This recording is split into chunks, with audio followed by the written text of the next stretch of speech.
प्रश्नावली 1.1 कक्षा 10 विषय गणित को शुरू करने से पहले यदि आप चैनल पर नए हैं तो चैनल को सब्सक्राइब कर लें। साथ ही वीडियो पसंद आती है तो इसको लाइक और शेयर करें। इसका पहला सवाल देखते हैं। निम्नलिखित संख्याओं को अभाज्य गुणनखंडों के गुणनफल के रूप में व्यक्त कीजिए। यानी कि ये जितनी भी संख्याएं हैं इन सभी के हमें अभाज्य गुणनखंड करने हैं और उसको गुणनफल के रूप में लिखना है। तो आइए इसको शुरू करते हैं।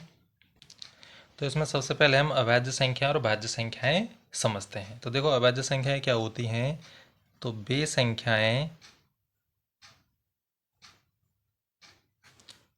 जिनके केवल दो गुणनखंड होते हैं। कितने होते हैं? केवल दो। ठीक है, वे संख्याएं जिनके केवल दो गुणनखंड होते हैं, या दूसरे शब्दों में और समझ सकते हैं हम इसको कि वे संख्याएं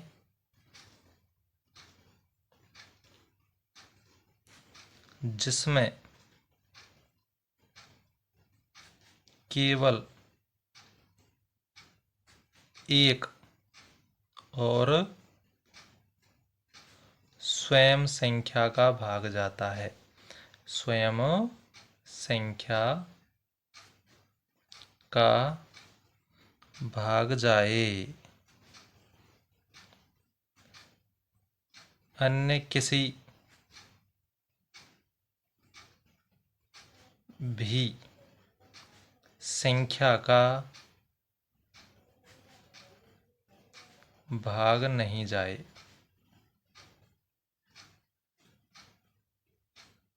ठीक है, ये होती हैं आपकी अभाज्य संख्या। जैसे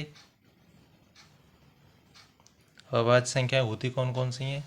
जैसे 2 है, 3, 5, 7, 11, 13, 17, 19, 23 और 29, 31, 37, 41, 43 और भी काफ़ी हैं। ठीक है, तो ये सभी क्या हैं? हमारी अभाज्य संख्याएं हैं।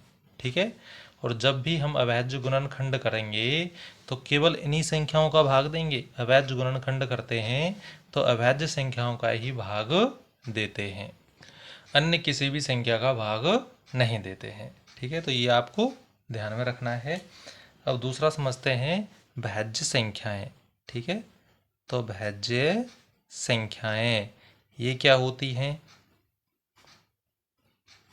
तो वे संख्याएं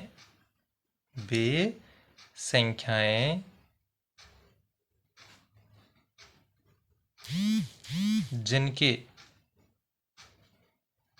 3 या 3 से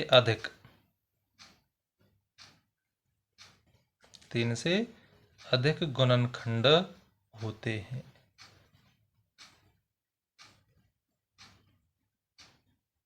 उन्हें हम क्या कहते हैं? भाज्य संख्याएं कहते हैं। यानी इसमें एक का भी भाग जाता है, स्वयं का भी भाग जाता है और अन्य तीसरी संख्या का भी भाग जाना चाहिए। वही होंगी क्या? भाज्य संख्याएं। ठीक है, तो अब जैसे में तो आप समझ रहे होंगे। जैसे 4 है। ठीक है, 4 में देखो, 4 में एक का भी भाग जा रहा है, 2 का भी जा रहा है, 4 का भी जा रहा है। ठीक है, जैसे 6, तो 6 में एक का भी जा रहा है, 2 का, 3 का और 6 का भी। तो देखो 1 2 3 4, 4 संख्याएं हो गई। तो हमें तो केवल 3 ही चाहिए। तो जिसमें केवल 3 का जाए या 3 से अधिक संख्याओं का भाग हो लिया जाए, वही हमारी क्या होंगी? भाज्य संख्याएं होंगी। तो उम्मीद है ये समझ में आ रहा होगा आपके। अब देखते हैं इसका पहला सवाल।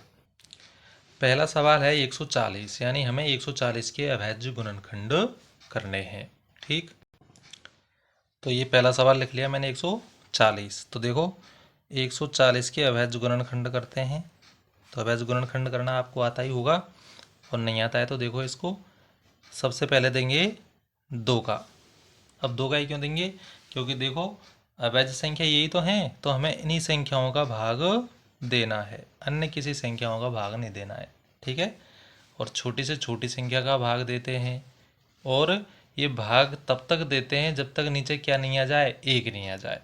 ठीक है, तो देखो 2 का भाग देंगे 14 में, 2 सत्ते 14, 0 में नहीं जाए तो 0 का 0। फिर 2 का देंगे 7 में, 2 तिया 6, 1 बच गया, पास में 0 है, 10 हो गया, तो 2 पंजे 10। अब देंगे 5 का, 5 सत्ते 35 और 7 एकम 7। ठीक है, तो अभी 140, ये क्या हो गया वैज गुणनखंड, 2 गुना 2 गुना 5 गुना 7। ठीक है, अब देखो इसमें ये 2 कितनी बार गुना हो रहा है, 2 बार हो रहा है ना, तो इसको हम क्या लिख देंगे, 2 की घात 2 गुना 5 गुना 7। यही क्या है आपका आंसर। यानी 2 बार गुना हो रहा है तो इसकी घात 2 रख देंगे। यदि 2 यहाँ पर 5 बार गुना होता तो 2 की घात कितनी रखते, 5 रखते। ठीक है, इसी तरीके से इसका अगला करेंगे। तो दूसरा है 156। तो 156 के अवैध गुणनखंड करेंगे। 156 सबसे पहले देंगे किसका, 2 का, तो 2 सत्ते 14, 1 बच गया, 16 हो गया, 2 अट्ठे 16। फिर 2 का भाग देंगे 7 में, तो 2 तिया 6, 1 बच गया, 2 नाम 18। अब इसमें देंगे कितने का, 3 का, तो 3 एकम 3 और 3 तिया 9, फिर 13 एकम 13। तो 156 के हो गए अवैध गुणनखंड 2 गुना 2 और 3 और 13। तो अब इसको देखो, 2 कितनी बार गुना हो रहा है, 2 बार, यानी 2 की घात 2 गुना 13, सॉरी चलो इसको बाद में लिख देते हैं, गुना 3। तो ये आ गया आपका आंसर। इसी तरीके से इसका तीसरा भी कर देंगे। अवैध गुणनखंड करना है केवल 3825। ठीक है, तो देखो ये सबसे पहले देंगे कितने का, 5 का दे लेते हैं, क्योंकि 3 का तो जाएगा नहीं इसमें। ठीक है, तो 5 का देते हैं इसमें। 38 में देंगे तो 5 सत्ते 35, 3 बच गए 32 हो गया, 5 छिक्की 30, 2 बचे पचम 25। फिर 5 का, 5 एकम 5, पचम 25 और 5 तिया 15। अब कितने का दे दें इसमें, 3 का दे दें। यहाँ पर देखो ये 3 का यहाँ भी चला जाता है ये। ठीक है, कोई बात नहीं, चलो यहाँ पे देते हैं 3 का, 3 पंजे 15, 3 एकम 3, फिर 3 का, 3 एकम 3 और 3 सत्ते 21 और 17 एकम 17। ठीक है, तो ये देखो 3825, 3825 के अवैध गुणनखंड लिखते हैं। तो देखो 2 बार तो आ रहा है 5 और 2 बार आ रहा है 3। ठीक है, और 1 बार है 17। तो इसमें देखो 5 2 बार है तो 5 की घात 2 गुना 3 भी 2 बार है तो 3 की घात 2 गुना 17। और ये आ गया आपका आंसर। ठीक है, तो उम्मीद है आपको समझ में आ रहा होगा ये। इसके बाद में देखते हैं चौथा। चौथा है 5005। चौथा 5005। तो इसको करते हैं, देखो ये 5005 में सबसे पहले देते हैं किसका, 5 का देते हैं इसमें। तो देखो ये 5 एकम 5, 0 में भाग नहीं जाए, भाग टूटे के ऊपर, इसमें भी नहीं जाए तो भाग टूटे के ऊपर, और 5 का यानी 5 एकम 5। ठीक, अब देते हैं इसमें 7 का। ठीक है, तो देखो 7 का 10 में देंगे तो 7 एकम 7, 3 बच गए 30 हो गया, फिर 7 चौका 28, 2 बच गए 21 हो गया, और 7 तिया 21। ठीक है, अब देखो कितने का दें इसमें, 11 का देते हैं। तो 11 एकम 11 बचे 3, 33 हो गया, 11 ती 33 और फिर 13 एकम 13। तो ये 5005 इसकी अवैध गुणनखंड हो गई 5 गुना 7 गुना 11 गुना 13। ठीक है, तो सभी एक एक बार ही हैं, तो यही क्या है हमारा आंसर। ठीक है, पांचवा करते हैं 7429। तो इसमें हम सबसे पहले भाग देखो किसका देंगे, 7429। तो सबसे पहले सोचो इसमें किसका भाग जाएगा, अभाज्य संख्या का। तो इसमें भाग जाएगा 17 का। ठीक है, तो देखो 17 का भाग 74 में दो, तो 17 51 और 17 चौका 68। ठीक है, 74 में से 68 घटाओ, कितना बचेगा, तो इधर करके देख लो, दिक्कत आती है तो 74 में से 68, 14 में से 8 गई तो 6, 6 में 6 गई तो कुछ नहीं, यानी कि 6 बच गया। और बगल में कौन है, ये 2, कितना हो गया 62। तो 17 × 51 और 17 चौका 68 होता है, तो 3 बार 17 × 51, तो इसमें से 51 लेस कर दो, तो 1 और 1। बगल में कौन है 9, 9 उतार लिए 119 हो गया, और 17 सत्ते 119। ठीक है, तो ये समझ में आ रहा होगा आपके। फिर देखो इसके बाद में अब किसका देते हैं इसमें, अब देंगे इसमें 19 का। ठीक है, तो देखो 19 दूना 38, 43 में से 38 घटाओ 5 बचे, बगल में 7, 57 हो गया। और 19 दूना 38 और 19 × 57, 23 बार। अब 23 में तो किसका जाएगा, 23 का ही जाएगा, ये भी अभाज्य संख्या है। तो ये देखो 7429 के अभाज्य गुणनखंड क्या हो गई, 17 × 19 × 23। ये आ गया आपका आंसर, और ये आपका पहला प्रश्न कंप्लीट। इसके बाद में देखते हैं दूसरा। दूसरा है पूर्णांकों के निम्नलिखित युग्मों के HCF। HCF का मतलब होता है मैस है, महत्तम समावर्तक। और LCM, LCM का मतलब लघुत्तम समावर्तक लेस है। ज्ञात कीजिए तथा इसकी जांच भी कीजिए कि दो संख्याओं का गुणनफल HCF गुना LCM है। यानी दो संख्याओं का गुणनफल हम करेंगे तो यानी कि लेस है और मैस है, इन दोनों के गुणनफल के बराबर आना चाहिए, ये हमें जांच भी करना है। तो इसमें देखो पहला सवाल है 26 और 91। तो हमें क्या करना है, इन दोनों का लेस है और मैस है निकालना है। ठीक है, और उत्तर की जांच भी करनी है। तो ये दूसरे का पहला। अब इसको देखो, ये एक सूत्र की सहायता से होगा, और सूत्र क्या होगा, पहली संख्या गुना दूसरी संख्या बराबर HCF गुना LCM। यानी दो पहली संख्या और दूसरी संख्या इन दोनों का गुणनफल बराबर HCF गुना LCM, यानी इन दोनों का गुणनफल के बराबर आना चाहिए। ठीक है, तो ये उत्तर की जांच करने का ये फॉर्मूला होगा इसमें। ठीक है, तो सबसे पहले तो क्या करेंगे, हम इनका LCM और HCF निकालेंगे। तो देखो जब हम HCF निकालेंगे तो कौन सी विधि काम में लेंगे, अभाज्य गुणनखंड विधि, जो अभी हमने पहले प्रश्न में किया है। तो देखो ये 26 के अभाज्य गुणनखंड करते हैं पहले तो 2 एकम 2 और 2 तिया 6 और 13 एकम 13। तो यानी ये 26 के अभाज्य गुणनखंड हो गए 2 गुना 13। ठीक है, फिर 91 के करते हैं इसी तरीके से। तो इसमें देते हैं कितने का, 7 का। तो देखो 7 एकम 7, 2 बच गए, 21 हो गया, 7 तिया 21 और 13 एकम 13। तो ये 91 के जो अभाज्य गुणनखंड हैं वो हो गए 7 गुना 13। अब देखो इसके साथ में भी 1 है और इसके साथ में भी 1 है, तो ये अभाज्य गुणनखंडों में ये भी आपको लिख लेना है। ठीक है, वैसे ऐसे कोई वैधता है भी नहीं। अब हमें इसका क्या निकालना है, HCF। HCF का मतलब होता है मैस है, यानी महत्तम समावर्तक। ठीक है, तो महत्तम समावर्तक में क्या करते हैं, हम जोड़े बनाते हैं। तो देखो जोड़े में क्या मिल रहा है, 13। और भी कुछ मिल रहा है क्या, नहीं मिल रहा।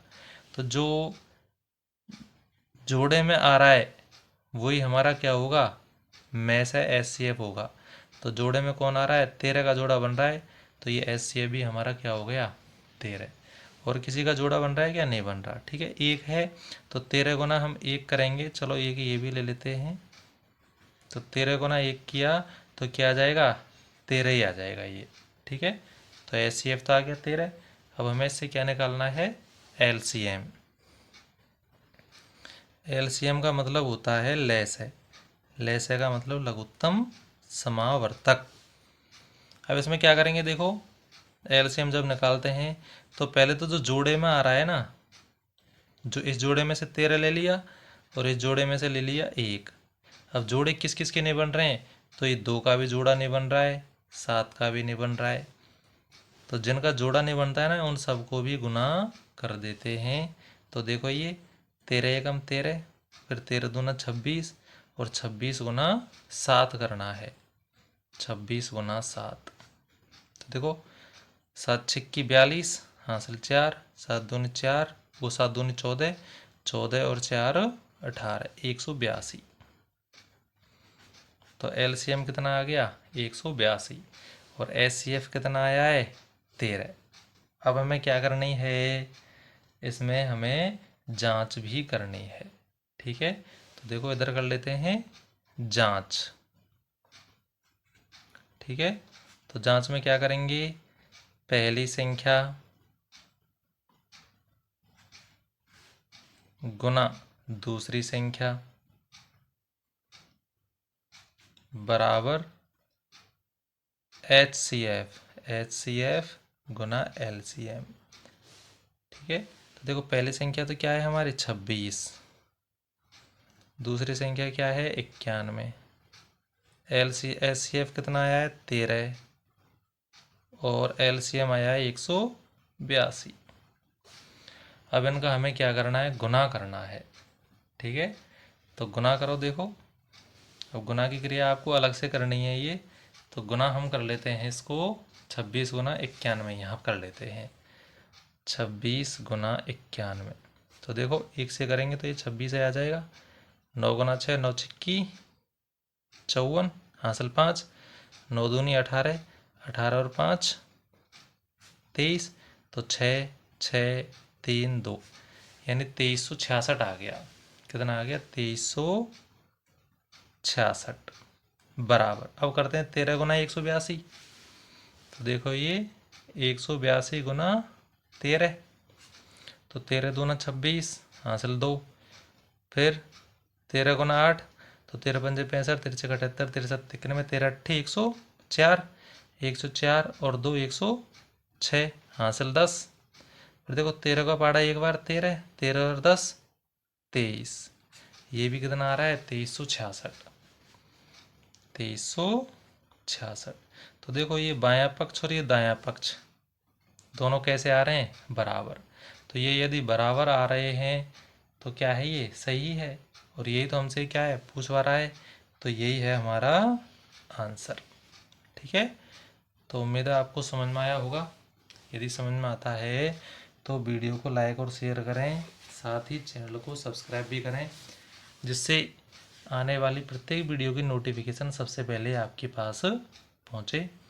साथ ही कक्षा 8 की जो गणित की किताब है वो मैं कंप्लीट करा चुका हूं, तो जो भी प्रश्नावली आपको देखनी है चैनल के प्लेलिस्ट में जा कर के देख सकते हैं।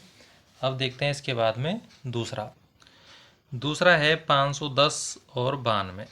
ठीक है, तो देखो 510 के अभाज्य गुणनखंड करते हैं। तो ये 510 सबसे पहले 2 का, तो 2 दूनी 4, एक रह गया 11 हो गया। ये 2 पंजे 10 और 2 पंजे 10, 5 का देते हैं। 5 25, 5 एकम 5, 3 एकम 3, 3 सत्ते 21 और ये 17 एकम 17। ठीक है, इधर 92 की ओर कर लेते हैं। तो 92 के करो, किसका देते हैं? सबसे पहले 2 का ही दे देते हैं। 9 में दिया तो 2 चौका 8, 1 बज गया 12, 2 छिक्की 12। फिर 2 का 2 दूनी 2 तिया और फिर 23 एकम 23। ठीक है, तो ये 510 के अवैध गुणनखंड हो गए आपके 2 5 3 17। तो 2 गुना 5 गुना 3 गुना 17 और 92 के अभाज्य गुणनखंड हो गए 2 गुना 2 गुना 23। ठीक, अब देखो हमें क्या निकालना है, एचसीएफ निकालना है। ठीक है, तो एचसीएफ निकालने के लिए क्या करते हैं, जोड़े बनाते हैं। तो एक जोड़ा तो बन रहा है ये 2 का, 2 मिल रहा है दोनों में, और कुछ मिल रहा है क्या, देखो ये 2 है, ऊपर नहीं है, 23 नीचे है लेकिन ऊपर नहीं है, तो ये एचसीएफ तो आ गया हमारा कितना, 2। ठीक है, अब एलसीएम भी निकालना है हमें, क्या निकालना है, एलसीएम। तो देखो ये एलसीएम निकालते हैं। अब एलसीएम के लिए देखो, पहले तो ये जोड़ा बन रहा है, उस जोड़े में से ले लेंगे 1, तो 2 का जोड़ा बन रहा है तो 2 के जोड़े में से 2 ले लिया।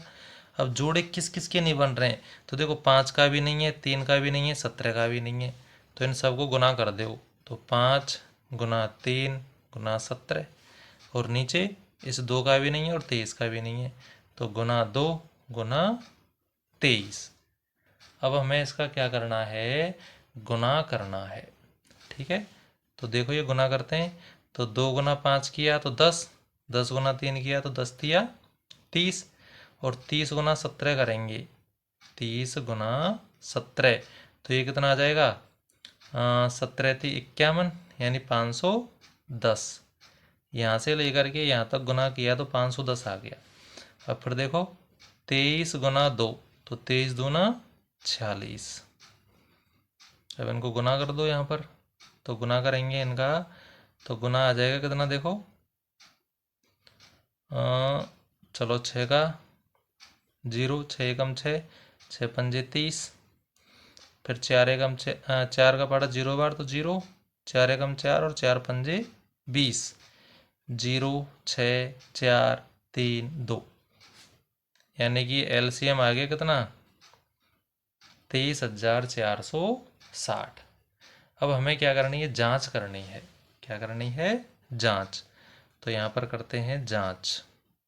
ठीक है, जांच क्या करनी है कि पहली संख्या गुना दूसरी संख्या बराबर है किसके, एचसीएफ गुना एलसीएम के, ये जांच करनी है।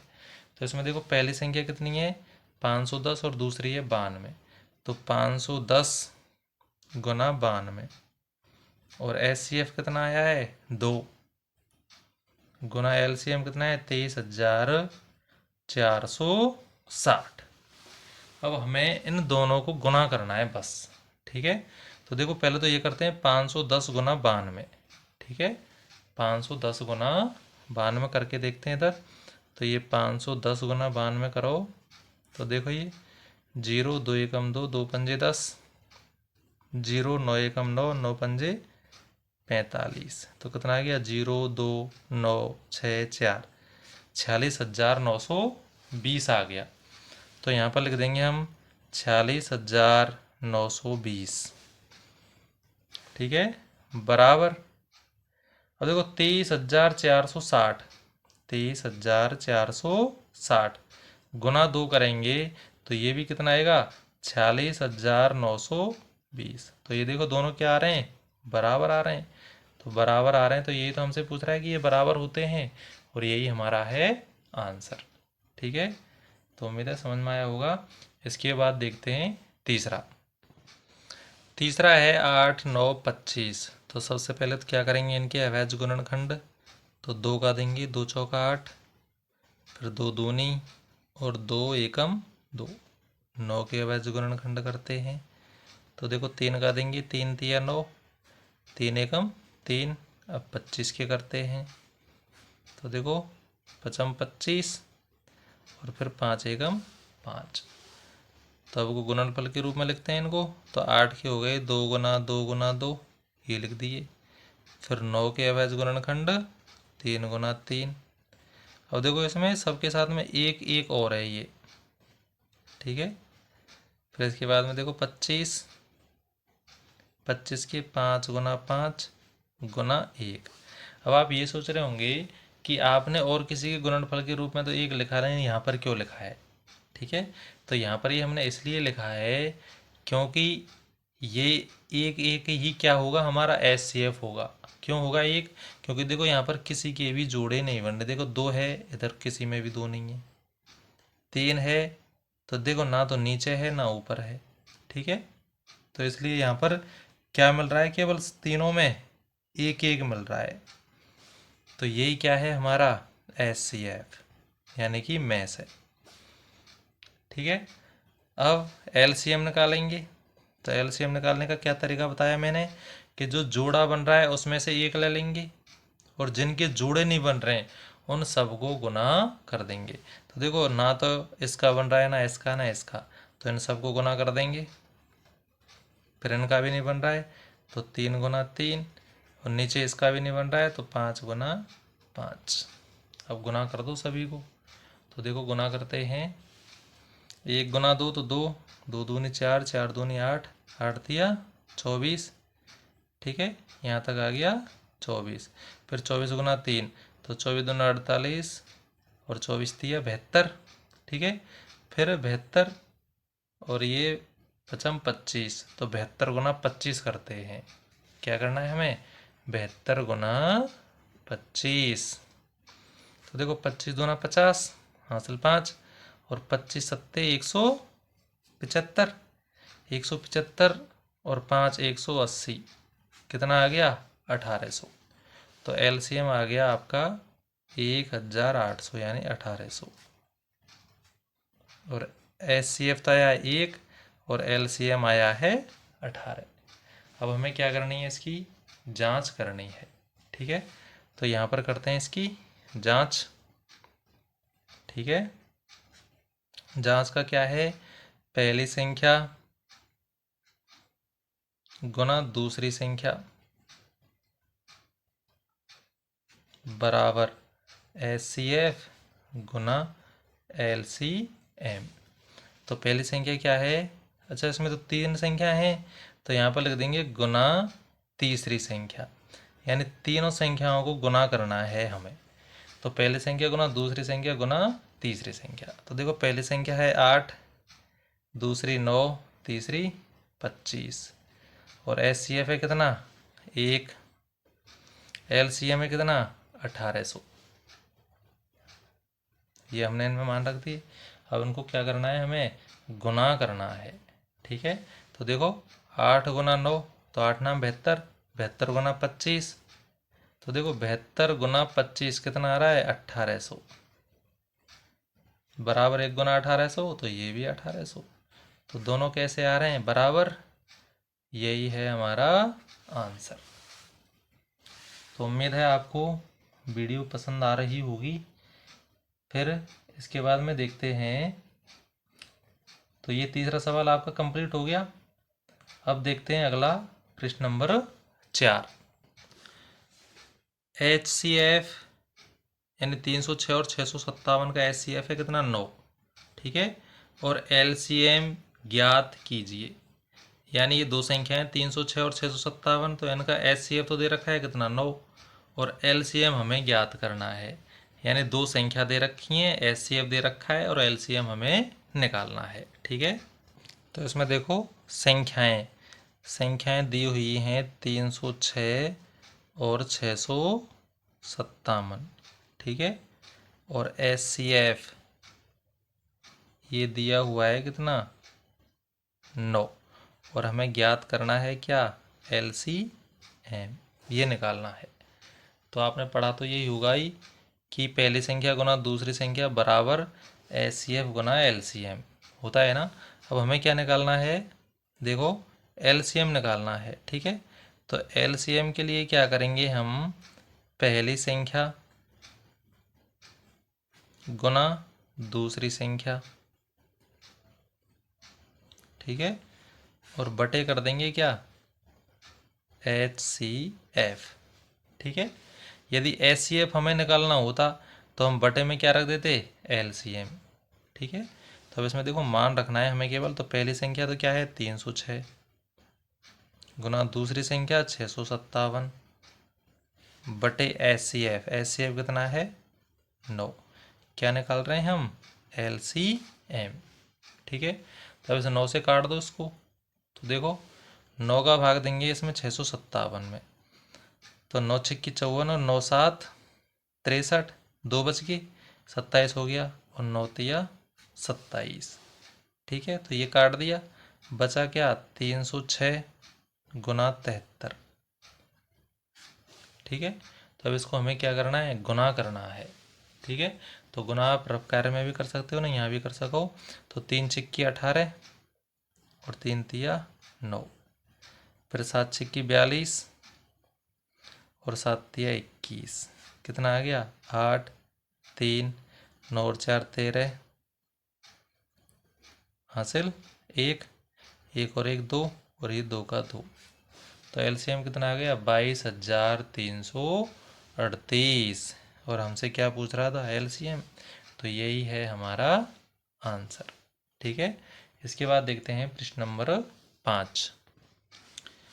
पांचवा है, जांच कीजिए कि क्या किसी प्राकृतिक संख्या n के लिए संख्या 6 की घात n अंक 0 पर समाप्त हो सकती है। तो इसको देखो कैसे करते हैं। प्रश्न नंबर 5 जो है इसमें प्रश्न कह रहा है कि कोई संख्या है 6 की घात n, ये संख्या है। तो ये कह रहा है कि जैसे हम 6 की घात आगे चल के 6 की घात जैसे 1 कर दी, फिर 6 की घात 2, 6 की घात, यानी कि हम बढ़ाते जाएं इसको। तो ये कह रहा है कि जो इसका लास्ट है वो क्या शून्य पर समाप्त होगा। ठीक है, ये पूछ रहा है ये हमसे। ठीक है, तो इसको हम कैसे करेंगे देखो। माना माना किसी प्राकृत संख्या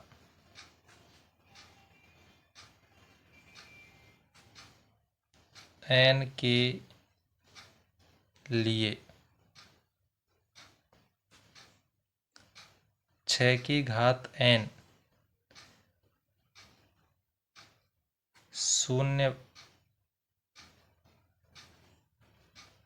तभी होगी जब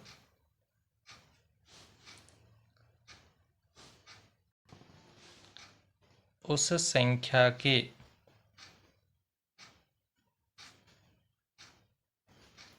अभाज्य गुणनखंड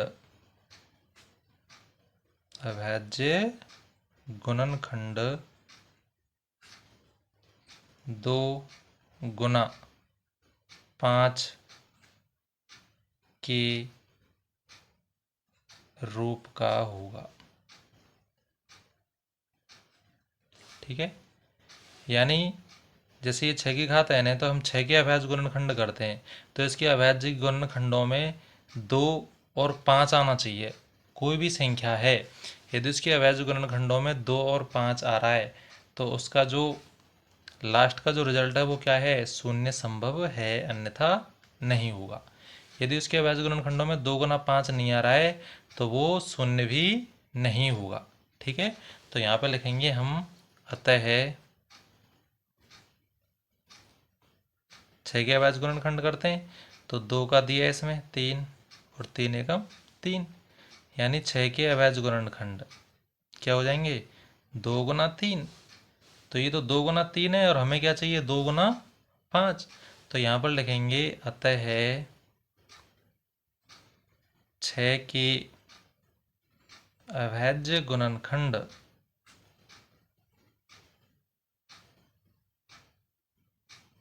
अभाज्य गुणनखंड 2 गुना 5 के रूप का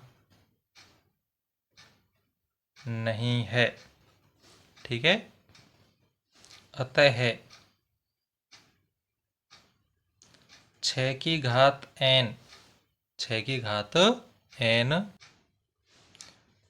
अंक शून्य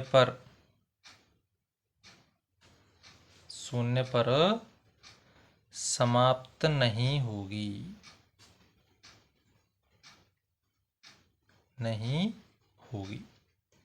यही है आपका आंसर। तो उम्मीद है आपको समझ में आया होगा। यदि एक बार में समझ में नहीं आ रहा है तो वीडियो को बार बार रिवर्स करके देखें, जिससे आपकी समझ में अच्छी तरीके से आ जाएगा। इसके बाद देखते हैं प्रश्न नंबर 6। प्रश्न नंबर 6 है, व्याख्या कीजिए कि 7 गुना 11 गुना 13 प्लस 13 और 7 गुना 6 गुना 5 गुना 4 गुना 3 गुना 2 गुना 1 प्लस 5 भाज्य संख्याएं क्यों हैं। ठीक है, तो आपको पता ही है भाज्य संख्याएं होती हैं, क्या होती हैं भाज्य संख्याएं, कि जिनके गुणनखंड 3 या 3 से अधिक होते हैं उन्हें हम भाज्य संख्याएं कहते हैं। अभी बताया है मैंने। तो गुणनखंड हमें 3 लाने हैं बस। ठीक है, तो देखो इसको कैसे करते हैं। तो ये मैंने दोनों संख्याएं लिख ली हैं। ठीक है, तो देखो इसमें इसमें भी 13 है और इन गुणनफल में भी 13 है, तो इसमें हम क्या ले लेते हैं, कॉमन ले लेते हैं 13।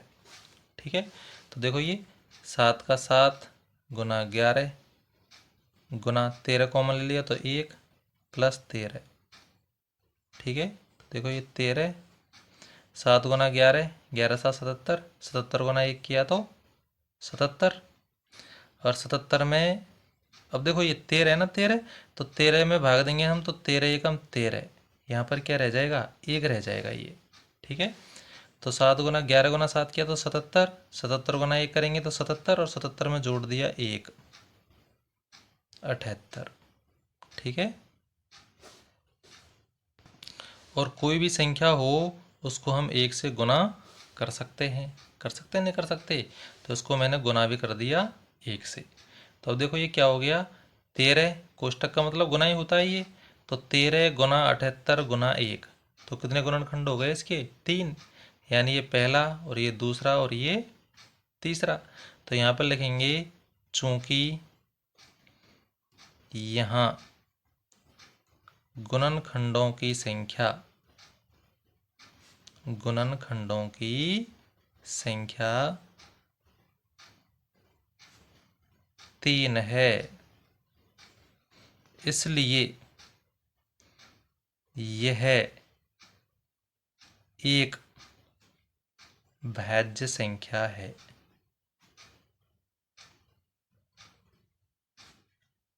ठीक है, तो ये पहला कंप्लीट हो गया। ऐसे इस दूसरे को करते हैं। देखो सब में क्या है, देखो इसमें भी 5 आ रहा है, इसमें भी 5 आ रहा है, तो ये 5 कॉमन ले लेते हैं। तो देखो ये 7 गुना 6, 5 की जगह 5 एकम 5, फिर 4, फिर 3, फिर 2 गुना 1 प्लस, अब 5 कॉमन लिया तो यहाँ पर क्या रह गया, 5 एकम 5। अब आगे देखते हैं इसको। तो देखो 5, अब इनको गुना कर दो सबको, तो 7 गुना 6, 7 6 42, 42 गुना 1 करेंगे तो 42 एकम 42, फिर देखो 42 गुना करेंगे 4, तो 42 गुना 4 करेंगे तो कितना आ जाएगा, 164, 164 गुना करेंगे 3, चलो यहाँ तक 164 आ रहा है। अब इससे आगे देखो 3 दूनी 6, 6 कुछ नहीं है आगे, एक है तो 6 एकम 6, तो यानी गुना 6 करना है। देखो 6 चौका 24, हासिल 2, 6 6 36, 36 और 2 38, हासिल 3, 6 और 3 9। तो इन सबको हमने गुना कर दिया तो कितना आ गया, 984, और एक ये तो 984 और एक कितना हो जाएगा, 985। अब हम इसको गुना कर देते हैं 1 से। भाई 1 से तो किसी से भी गुना करो तो उस पर कोई फर्क पड़ता है क्या, नहीं पड़ता है। ठीक है, किसी भी संख्या को 1 से गुना कर दो वही मान आता है।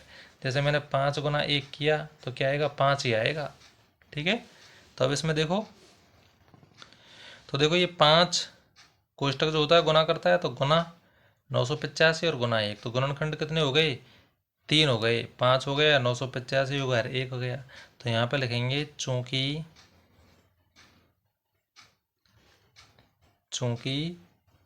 यहाँ गुणनखंडों की संख्या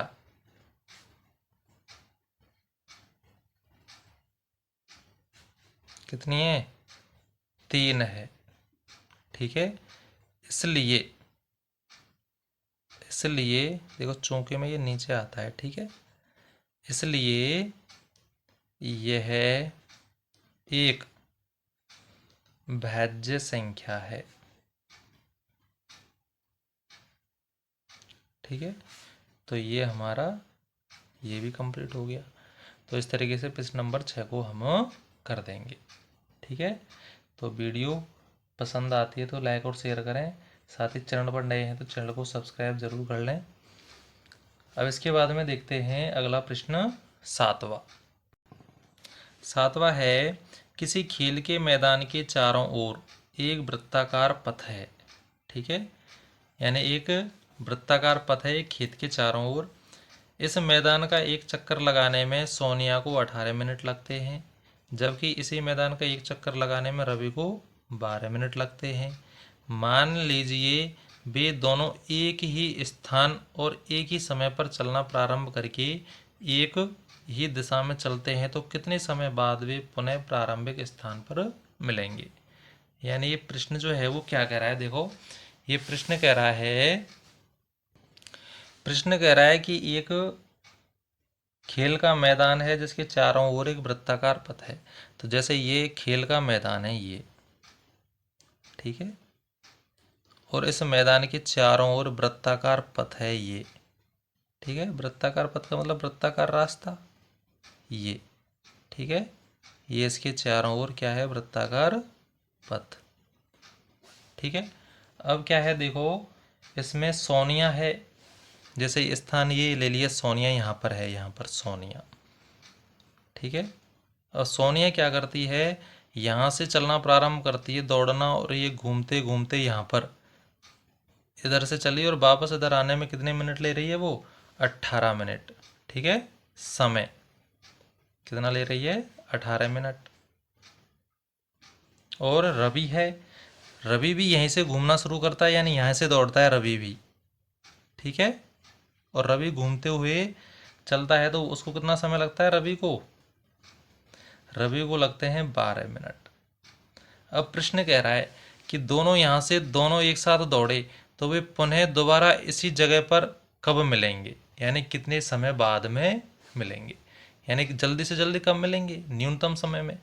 तो जब भी आपको ऐसा अनुभव हो कि भाई वो जल्दी से जल्दी कब मिलेंगे, यानी कम से कम समय में वो कब मिलेंगे, तो इसकी पहचान है कि यदि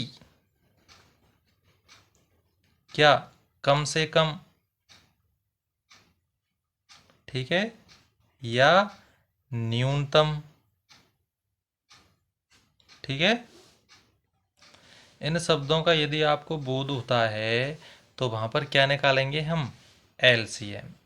क्या निकालते हैं, एलसीएम। ठीक है, और यदि आ जाता है प्रश्न में क्या, ज्यादा से ज्यादा, ज्यादा से ज्यादा, या अधिक से अधिक, ये पहचान है। ठीक है, अधिक से अधिक, या और भी क्या आ जाए, अधिकतम। तो ये शब्द आपको नजर आ जाए ना, तो वहां आपको तुरंत निकाल देना है क्या, HCF। ये पहचान है। ठीक है, ये क्या है, पहचान करने का तरीका है। तो अब हमें इसमें क्या निकालना है, हमें इस न्यूनतम का बोध हो रहा है यहाँ पे, तो हम इसमें क्या निकालेंगे, LCM। ठीक है, तो कैसे करेंगे इसको, देखो ये समझाने के लिए था ये सब। अब शुरू करते हैं यहाँ से। ठीक है, तो समय कितना लग रहा है, सोनिया को लग रहा है 18 मिनट और रवि को लग रहा है 12 मिनट। एलसीएम निकालना है तो अभेद गुणनखंड करते हैं। तो देखो ये 18, तो 2 का भाग देंगे 9 बार, 3 तिया और 3 एकम 3, 12 का 2 छिक्की, 2 तिया 3 एकम 3, 18 की अभेद गुणनखंड करते हैं, 2 गुना 3 गुना 3, 12 के करते हैं 2 गुना 2 गुना 3, क्या निकालना है, LCM। ठीक है, तो पहले क्या बना लेते हैं, जोड़े। तो देखो 2 का बन रहा है और ये 3 का भी बन रहा है, तो 2 के जोड़े में से 2 ले लिया और 3 के जोड़े में से 3। अब जोड़े किस किस के नहीं बन रहे हैं, इस 3 का नहीं बन रहा है और इस 2 का भी नहीं बन रहा है, तो इनको भी हमने गुना कर दिया। जिनके जोड़े नहीं बनते हैं ना उन सबको गुना करना है। ठीक है, तो देखो ये 2 गुना 3 6, फिर 6 ती 18 और 18 दूना 36, तो क्या आ गया ये 36 मिनट। यानी भी दोनों जब घूमना शुरू करेंगे तो वो 36 मिनट बाद पुनः मिलेंगे। ठीक है, पुनः एक स्थान पर मिलेंगे। ठीक है, तो ये आ गया आपका आंसर। उम्मीद है आपको वीडियो पसंद आई होगी, तो इसको लाइक और शेयर करें। साथ ही चैनल पर नए हैं तो चैनल को सब्सक्राइब भी करें। और ये आपकी प्रश्नावली 1.1 कंप्लीट हो चुकी है। तो साथ ही अच्छा सा प्यारा सा एक कमेंट भी दें और मोटिवेशन भी बढ़ाएं हमारा, जिससे आपके लिए अच्छी से अच्छी वीडियो बनाने की कोशिश करें। वीडियो को देखने के लिए धन्यवाद।